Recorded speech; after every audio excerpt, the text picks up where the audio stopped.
दोस्तों नमस्कार। एक अपडेट, हालांकि ये अपडेट बताते हुए मुझे अच्छा नहीं लग रहा है। जी हाँ, इसीलिए कुछ विलम्ब से बता रहा हूँ, क्योंकि मुझे भी बताने के लिए मेंटली प्रिपेयर होना पड़ा कि मैं ये गड़बड़ समाचार कैसे दूँ। गड़बड़ ही मानिए इसको। जी हाँ, हालांकि बहुत ज़्यादा चिंता की बात नहीं है, लेकिन अगर कोई गड़बड़ है तो गड़बड़ है। सीधे सीधे आता हूँ आपको। भाई साहब, एक केस लगा था कल। जी, एक केस भाई साहब कल यानी कि 23 तारीख को लगा हुआ था सुप्रीम कोर्ट में। कंटेम्प्ट केस रिटायरीज का था भाई साहब। केस तो बहुत अच्छा था, हम लोगों को बड़ी उम्मीदें थी। और वो केस जो है नरेश कुमार मित्तल साहब ने लगाया हुआ था। ये जो Punjab national bank pensioners and retirees welfare association की तरफ से एज ए जनरल सेक्रेटरी इन्होंने लगाया हुआ था भाई साहब 2019 में। और कल इसकी तारीख थी। और इसी के साथ ही एक इंडियन बैंक के अगेंस्ट भी कुछ मित्रों ने लगाया हुआ था। ये कुछ लोगों ने ये केस, उनका भी इसी में थे, वो केस जोड़ ले लिया गया था। ये दोनों की तिथि एक साथ लगाई गई, क्योंकि एक ही साथ सुना जा रहा था। तो मामला इसमें ये हुआ भाई साहब कि जो नरेश कुमार मित्तल साहब हैं, पहले तो मैं बता दूं ये दुनिया में अब बेचारे नहीं रहे मुकदमा दायर करने के बाद। जैसे MC सिंगला साहब नहीं है, ऐसे ये भी दुनिया में नहीं है। लेकिन बड़ा संघर्ष किया इन्होंने और उनके तमाम साथियों ने, और जो कर रहे थे, क्योंकि वो एक कह लीजिए इसको ग्रुप ऑफ पेंशनर्स, मतलब मुश्किल से 400-450 लोगों का इनकी टीम थी, इनके जिसके जनरल सेक्रेटरी थे, और इन्होंने अपना ये किया। बड़ी उम्मीद थी भाई साहब। था ये मामला सीधे सीधे कि पंजाब नेशनल बैंक की तरफ से बड़े बड़े वकील किए गए।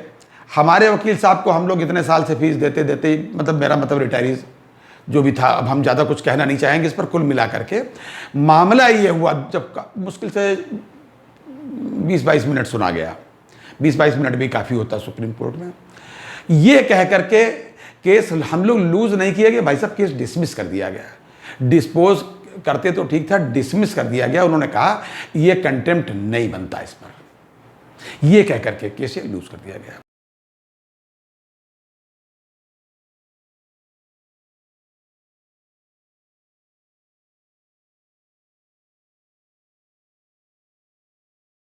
अब जो हमारे पिटिशनर के तमाम साथी थे वो बड़े निराश हैं, हम लोग भी निराश हैं, क्योंकि ये कल का केस है। हम आज बड़ी हिम्मत जुटा करके आपको बता पा रहे हैं। देखिए, डिमोरलाइज आदमी होता है, मैं भी था, और मुझको खुद अपने आप को तैयार करने के लिए कि ये खबर मैं आप तक कैसे पहुंचाऊं, प्रिपेयर करना पड़ा। लेकिन मैं इतना जरूर कहूंगा भाई साहब, कोई चिंता करने की बात नहीं, जो हुआ सो हुआ। अभी हमारे पास तमाम केस हैं जिसके आधार पर हम पेंशन अपडेशन करवा करके रहेंगे, ये मैं आपको आश्वस्त कर सकता हूं। लेकिन एसोसिएशन की तरफ से नहीं, व्यक्तिगत रूप से जो लोग मेहनत कर रहे हैं भाई साहब, जैसे MC सिंगला साहब का जो केस है उसको व्यक्तिगत केस है भाई साहब ये, बाकी साथी उनके सब पैरवी कर रहे हैं, ये अलग का विषय है। MC सिंगला साहब भी व्यक्तिगत रूप से मुकदमा दायर किए थे, और हमारे ये जो नरेश कुमार मित्तल साहब भी, छोटी सी यूनिट थी इनके, इनको इंडिविजुअल मानिए आप ऐसा। तो मैं आपसे केवल ये कह सकता हूं कि 4 अक्टूबर को जो केस लगा है, मतलब ये कंप्यूटर जनरेटेड डेट है हालांकि, तो मुझे ये उम्मीद है कि जरूर सुना जाएगा।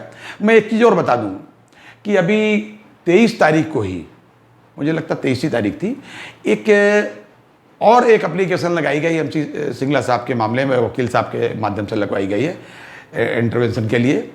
उसका उद्देश्य केवल इतना है कि मामले को स्पीड अप कराया जा सके।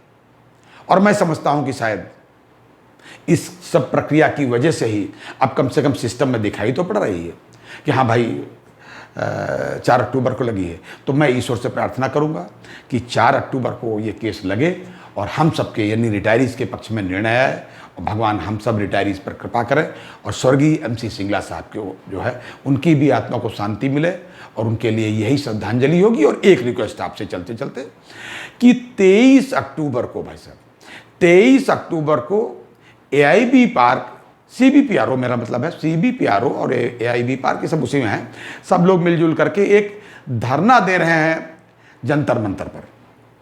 जी, मेरी आपसे व्यक्तिगत रिक्वेस्ट है कि जितना संभव हो सके अधिक से अधिक लोग धरने में पहुंचने का कष्ट करें। कोई ये ना कहे कि सारे साहब धरने में पहुंचने से क्या होता है, अरे हम तो साहब रिटायरीज हैं, ऐसा बिल्कुल नहीं भाई साहब। मैं पुनः आपको याद दिलाऊं कि आज़ादी की लड़ाई में सबकी ज़रूरत थी और सबकी मेहनत काम आई, केवल गांधी जी नहीं।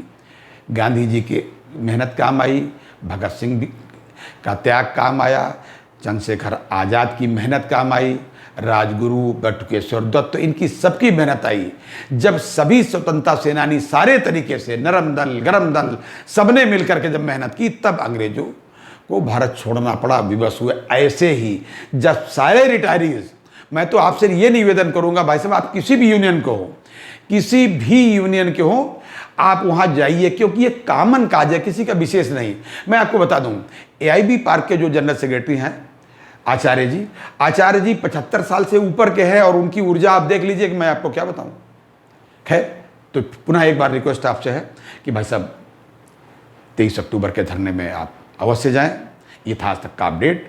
अगली बार अन्य अपडेट के साथ फिर हाजिर होऊंगा, और जो मैं पहले कहता हूं, आज फिर आपसे रिक्वेस्ट कर रहा हूं कि प्लीज़ अपनी सेहत का पूरा ध्यान रखिए। हम सबको मिलकर के पेंशन अपडेशन का लाभ लेना है और बहुत दिनों तक लाभ उसका लेने के बाद लाभ उठाना है। जय हिंद, जय भारत, नमस्कार।